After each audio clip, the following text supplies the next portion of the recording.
Ora viva pessoal, sejam bem-vindos a mais um vídeo. Hoje tivemos um jogo completamente épico e não é que o Gukesh ganhou ao Dingliren. Bem, o jogo foi muito interessante e sem mais demoras nós já vamos avançar. Portanto, o Gukesh jogou de brancas, o Dingliren de pretas e aqui a nível comportamental nota-se uma grande descontração, não é? Por parte do Gukesh, super confiante, sem grandes stresses. Aqueles tiquezinhos que ele teve ontem não se notaram hoje. O Dingliren um pouco mais estressado, portanto, e isto acaba por justificar também um bocado o resultado. Então, vamos à partida propriamente dita. Portanto, Dingliren versus Gukesh, jogo 3 a contar para o campeonato do mundo. Portanto, aqui as brancas optam por jogar D4, o que para mim foi uma surpresa enorme, porque, assume-se que o Gukesh tem de ganhar o jogo, pelo menos estava a tentar jogar para ganhar o jogo e joga D4, é um bocado estranho, mas a abordagem dele é muito interessante, porque aqui o Dingliren joga cavalo F6, cavalo F3, para descomplicar, não é? Há muita linha marada, há muita linha maluca, por exemplo, sei lá, aqui existem os Grunfelds, existem a defesa índia de rei, existe tanta coisa, tanta teoria, e ele quando joga cavalo F3, ele já está a descomplicar um bocado, está a jogar pelo seguro, portanto isto aqui continua com D5 e depois de C4, ok, muito mais controlado, as pretas vão jogar E6. Aqui estão os dois na teoria. C toma D não é um lance que eu tivesse à espera, novamente porque as brancas estão a jogar uma linha de trocas, o que à partida não nos deixa à espera de um jogo agressivo e dinâmico.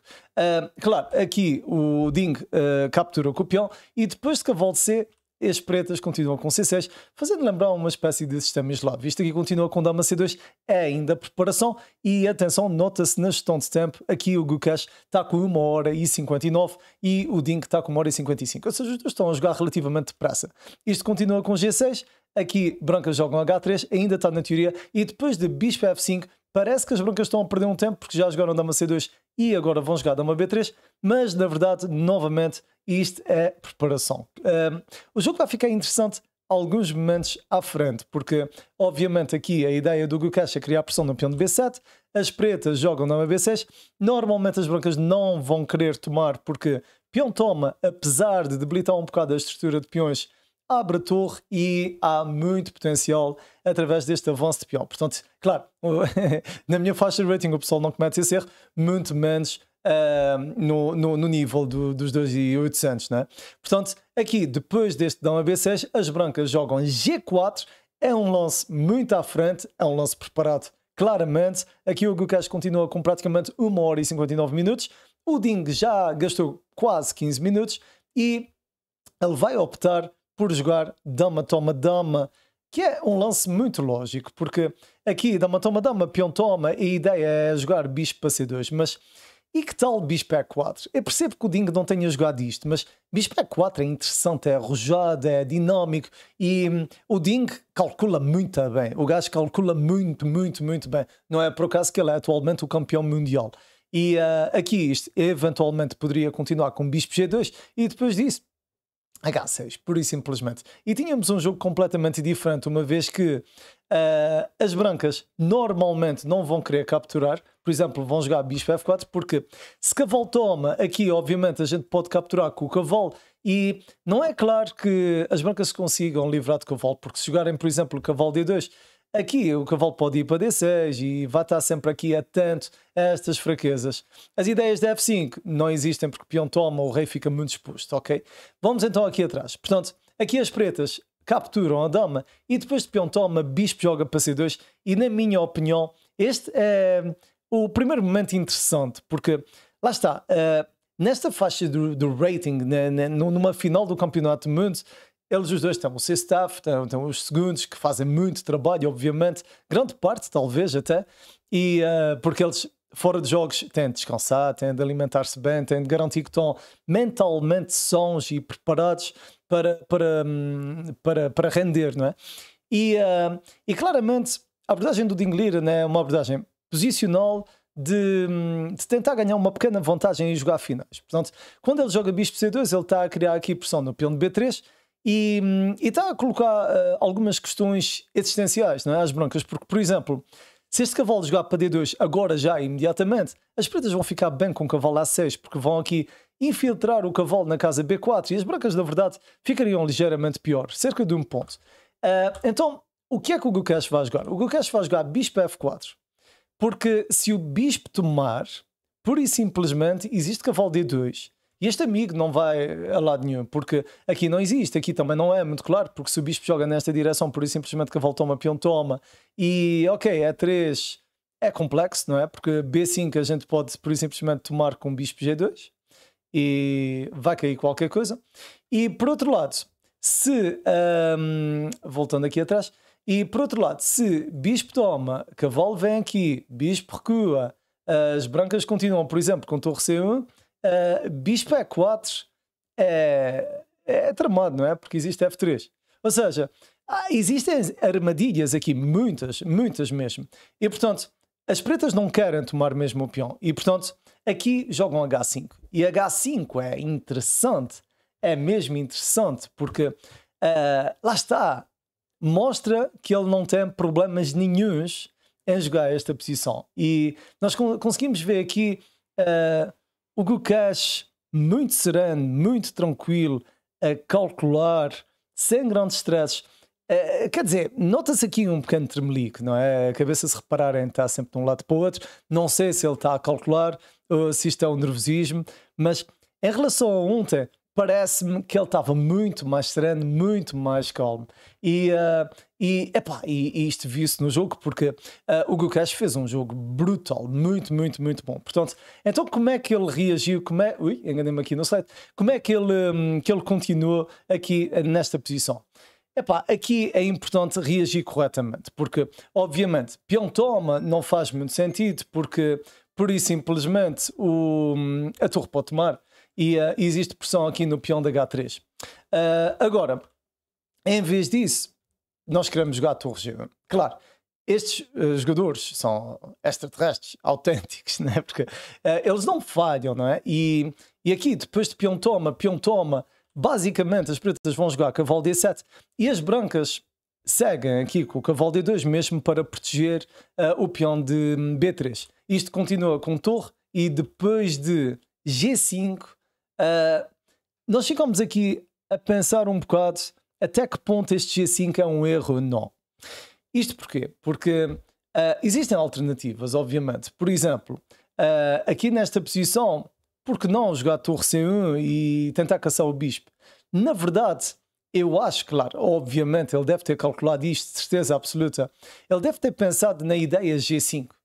E G5, na verdade, permite às pretas safarem-se de uma forma bastante estilosa, porque depois de bispo toma, existe torre toma peão. E não é claro que as brancas ganham aqui algum tipo de vantagem, né? Por outro lado, aqui se torre C1 e as brancas pura e simplesmente jogam bispo E3, novamente não é muito claro, porque o bispo vai fugir, a gente toma, cavalo toma, peão avança, e ok, cavalo recua, e eu não tenho vantagem nenhuma, porque ok, coloquei uma torre em H1, a torre está a ocupar uma coluna aberta, eventualmente também vou lutar por essa, mas não é claro que eu tenha aqui grande vantagem, porque há bispo B4 e não tem grande forma de, por exemplo, ativar este bispo vai ter de sair por aqui, provavelmente, não sei. E este bispo está horrível, miserável, não é? O bispo em F1 não faz nada de especial. Então, quando ele joga G5, ele basicamente está a criar problemas reais ao seu adversário. E aqui, na verdade, o Ding vai reagir de uma forma correta, para já, jogando cavalo H5, que faz sentido porque ataca o bispo. E olhem para a gestão de tempo. Nesta fase do jogo, o Gukesh está com praticamente 1h30 e o Ding está com 52 minutos. Ou seja, o Ding já está praticamente com 40 minutos a menos. Significa que ele está mesmo pouco confortável nessa posição, se bem que ele tem gasto algum tempo. Aqui, claro, ele joga o toque, já repararam, 1h27 para 1h certa, ou seja, ele gastou 5 segundos a fazer esse lance. Portanto, um lance muito prático. E depois das pretas jogarem torre H8, ele vai seguir com o lance F3, que é interessante e faz algum sentido. Porquê? A ideia poderá passar por reposicionar o bispo na casa F2, se for necessário. Aqui, isto continua com cavalo G7, lá está, aqui abrindo a coluna da torre que está a atacar o bispo. E depois de bispo F3, as pretas vão cometer o erro. Esse é o erro, porque esta partida foi tão boa, tão boa, tão boa, que basicamente resumiu-se a um erro. E o Ding comete um erro, e depois do Ding cometer este erro, basicamente o Gukash vai ficar a ganho. É uma coisa incrível. E eu aqui falo por mim. Eu normalmente nunca na vida ia conseguir concretizar uma posição em que o meu adversário comete um erro deste género, não é? E temos de dizer isso.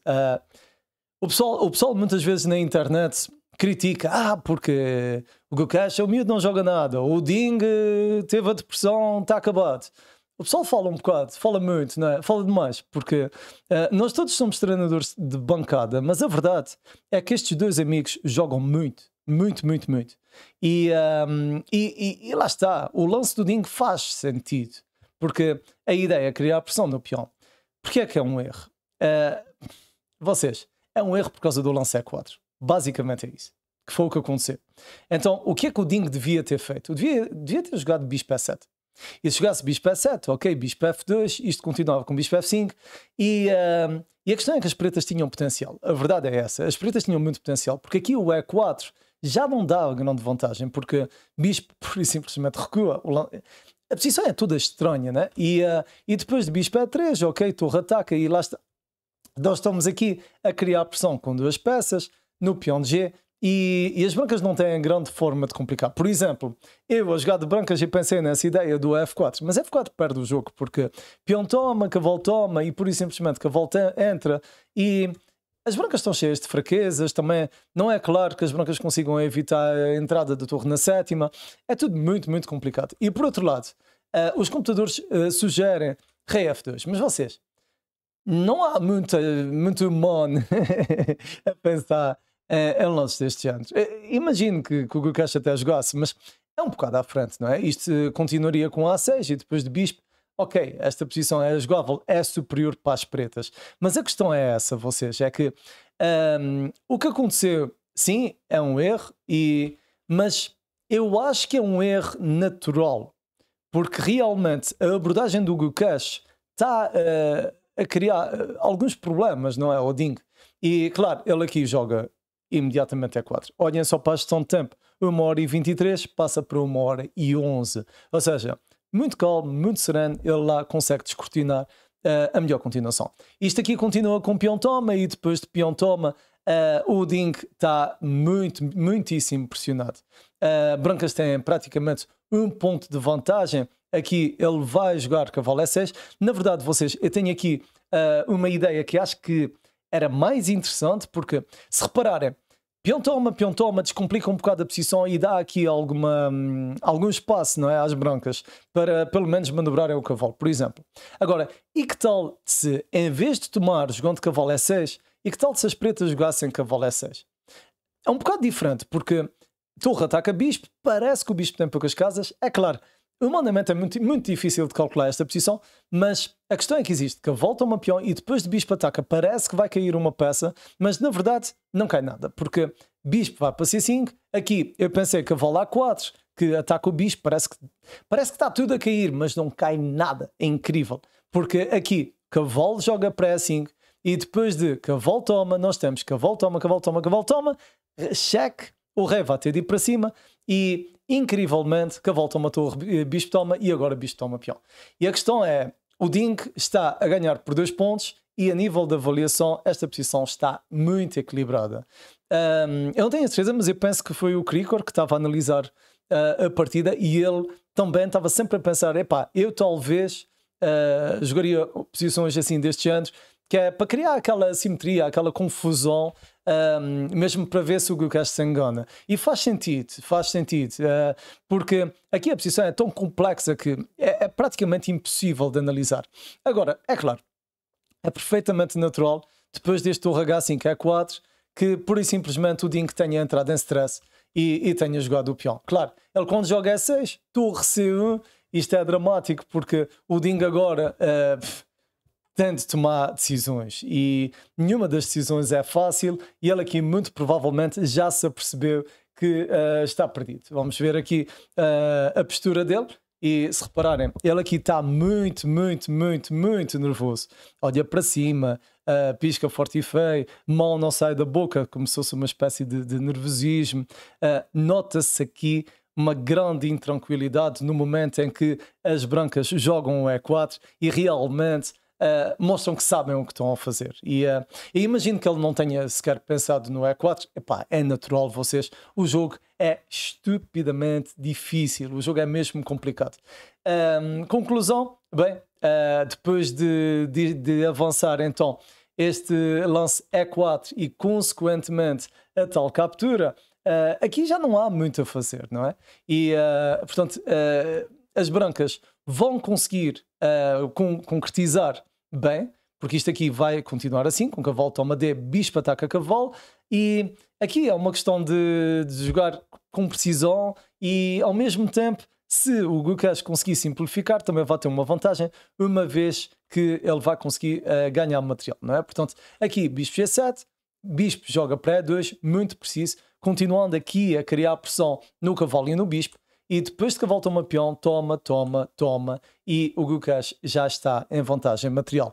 A nível da avaliação posicional também está com cerca de 1,5 ponto, ou seja, significa que ele não só está a ganhar por 1 ponto, como também tem uma posição mais forte. Portanto, este jogo vai terminar alguns lances mais tarde.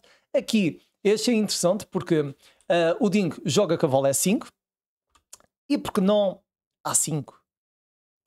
A posição está perdida, não é? Está sempre perdida, mas eu aqui, nas minhas limitações técnicas, eu pensaria em avançar o peão de A, de modo a tentar eventualmente um A5, A4, B5, B4. A torre está aqui também na coluna A, ou seja, pá, podemos tentar complicar o jogo criando um peão passado, eu não sei vocês, mas se não concordarem, digam qualquer coisa, vocês, se estiverem a acompanhar estes jogos, comentem, porque realmente a posição do Ding fica feia, fica um bocado feia, mas é tudo tão atípico, não é? Brancas não fizeram rock, pretas não fizeram rock, a posição é incrivelmente aberta e isto é um gambito da dama, enfim. Portanto, ele aqui opta por jogar cavalo E5 e depois de cavalo para D4, então torre D8 e não há muito a fazer. Vamos avançar aqui só para verem o que é que aconteceu. Aqui rei E2, torre H2, depois de bispo G2. Aqui as pretas vão jogar A6. Novamente vocês podiam jogar A5 perfeitamente sem stress nenhum, mas jogam A6 e depois de B3. A verdade é que o Gukesh não está a jogar a melhor continuação, a melhor linha, mas está a jogar suficientemente bem para concretizar este jogo. Ele não precisa de inventar muito. Portanto, aqui as pretas jogam assim, torre C1, rei avança, torre para D1, mesmo para garantir que não há problema nenhum, que não há contra-jogo. Ding está sem lance, joga rei E8 e aqui bispo para G3, criando pressão no cavalo e criando a torre. Isto continua com torre para G5, outra vez a tal torre para H5, aliás, que não está a fazer nada, e depois de cavalo F3, então cavalo toma, rei toma e não há mesmo nada. Claro, aqui as pretas jogam bispo D4, mesmo naquela vamos tentar, sei lá, destabilizar, vamos fazer um lance qualquer. Nível de gestão de tempo, vocês, claramente o Ding está mal, não é? Porque o Gukesh tem 10 minutos, o Ding tem 1 minuto, claramente gastou muito tempo, não há nada a fazer, a barra já está praticamente toda branca, este jogo praticamente já está concluído. Aqui, torre H1, torre toma peão, numa de descarte de consciência, a ver o que é que o Gukesh faz. São 3 pontos de vantagem, portanto aqui bispo para H2. Isto acaba de uma forma muito bonita, porque aqui as pretas jogam F5 e depois de F5 nós temos primeiro bispo F4 e depois da torre sair, na verdade, o Ding vai desistir, porque existe esta ideia tática de bispo toma F5. Vamos ver o que é que a reta final do jogo e vamos analisar o comportamento deles, porque acho que é sempre interessante, não é? Ver, porque isto pode dar-nos sinais em relação ao que é que vai acontecer amanhã. Então, vamos a isso. Portanto, se repararem, no momento em que o Ding se apercebe que está completamente perdido, mete a mão na cabeça, aqui vai hesitar, está com pouco tempo, notem os tremeliques, tem alguns tremeliques, nota-se ali uns suores, uma hesitação. Este é o momento em que o Gukesh joga bispo para H3 e agora, estão a ver, ele está a dizer que sim. Portanto, o Gukesh está a dizer que sim, ele sabe que está a ganho, ele sabe que este jogo já não tem história. Este é o momento em que o Ding joga F5 e desiste, derruba as peças. desiste, não olha para o adversário, olha para o lado, sinal de vergonha, acabou de perder o jogo, acabou de igualar o match, está 1,5 para os dois lados. Incrível, incrível, incrível. Este match vai ser brutal, você já está a ser brutal, já tivemos uma italiana, já tivemos uma francesa e agora tivemos um gambito da dama que abriu completamente e que pura e simplesmente deu vitória ao Gukesh. Agora, falta-nos aqui confirmar, como a gente faz também nos nossos vídeos, a precisão. Quem é que jogou melhor, quem é que jogou pior?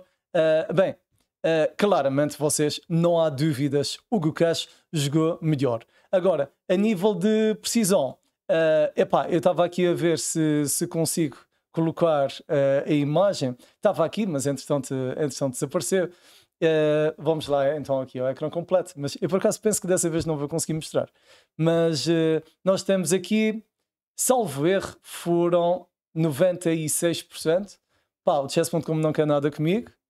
Vamos lá ver, vou atualizar aqui a janela. Mas foram 96% de precisão. Mas o chess.com não mostra, não faz mal. Em todo o caso, aqui portanto, o Gukesh vai conseguir vencer com 96. Eu digo-vos, portanto, o Ding Liren acabou com 92 de precisão, ou seja, o Gukesh teve claramente melhor e mostrou algumas coisas que não mostrou nos outros dias. E uma delas é que ele é muito forte no meio jogo. E ainda ontem eu estava a falar nisso, em que o Ding Liren estava a ser mais forte no meio jogo, tanto no primeiro jogo como no segundo. O segundo ponto, o Ding Liren teve sempre precisões mais altas do que o Gukesh. Hoje não, hoje isso não aconteceu. A nível de preparação é interessante, porque se eu quisesse ganhar um jogo, o último lance que eu pensaria para jogar primeiro seria D4. Ele jogou D4. Portanto, isso deixa-nos a pensar: o que é que vai acontecer amanhã? Eu não sei. Eu acho que vai acabar em empate. Amanhã eu acho que os dois vão empatar. O Gukesh vai jogar de pretas. O Ding, eu não acredito que o Ding corra grandes riscos. Eu acho que eles vão empatar. Vai ser um empate de salão. Talvez um truque aqui, ali e acolá, mas acho que não vai ser um jogo por aí além. Pelo que eu estou a ver, o Gukesh vai tentar ganhar este match a jogar de brancas e vai tentar empatar de pretas. Faz todo o sentido. O que é que vocês acham? Este por acaso está muito interessante. Se gostaram desse vídeo, já sabem, façam um like e se ainda não seguiram o canal, pessoal, sigam, porque todos os dias nós temos acompanhado este match que vai definir quem será o próximo campeão mundial de xadrez. Para vocês, por hoje é tudo. Até amanhã. Grande abraço.